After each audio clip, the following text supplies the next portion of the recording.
Political Organization. This continental nation now has a representative government with a centrally located national capital. The central government consists of a strong federation of 100 comparatively free states. These states elect their governors and legislators for 10 years, and none are eligible for re-election. State judges are appointed for life by the governors and confirmed by their legislatures, which consist of one representative for each 100,000 citizens. There are 5 different types of metropolitan government, depending on the size of the city, but no city is permitted to have more than 1 million inhabitants. On the whole, these municipal governing schemes are very simple, direct, and economical. The few offices of city administration are keenly sought by the highest types of citizens. The federal government embraces 3 coordinate divisions: executive, legislative, and judicial. The federal chief executive is elected every 6 years by universal territorial suffrage. He is not eligible for re-election except upon the petition of at least 75 state legislatures concurred in by the respective state governors, and then but for 1 term.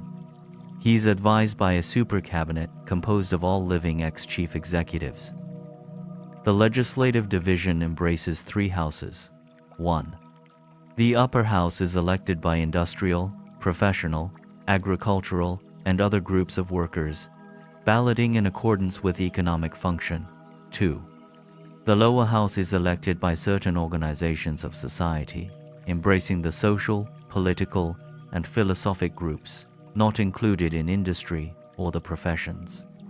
All citizens in good standing participate in the election of both classes of representatives, but they are differently grouped, depending on whether the election pertains to the upper or lower house.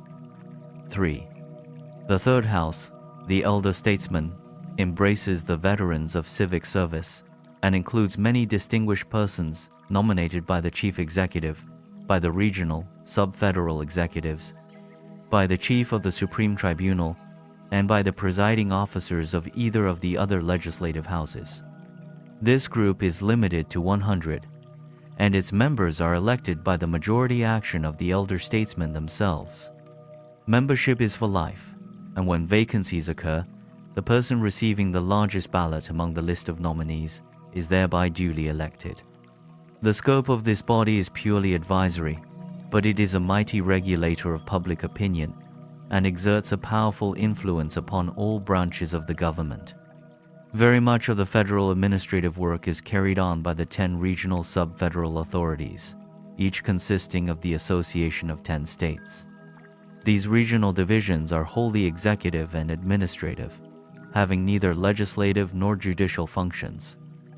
The 10 regional executives are the personal appointees of the federal chief executive, and their term of office is concurrent with his 6 years.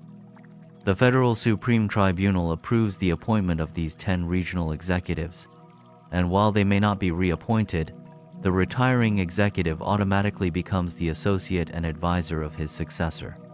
Otherwise, these regional chiefs choose their own cabinets of administrative officials. This nation is adjudicated by 2 major court systems, the law courts and the socio-economic courts. The law courts function on the following 3 levels. 1. Minor courts of municipal and local jurisdiction, whose decisions may be appealed to the high state tribunals. 2. State supreme courts, whose decisions are final in all matters not involving the federal government or jeopardy of citizenship rights and liberties. The regional executives are empowered to bring any case at once to the bar of the Federal Supreme Court. 3. Federal Supreme Court, the High Tribunal for the adjudication of national contentions and the appellate cases coming up from the state courts.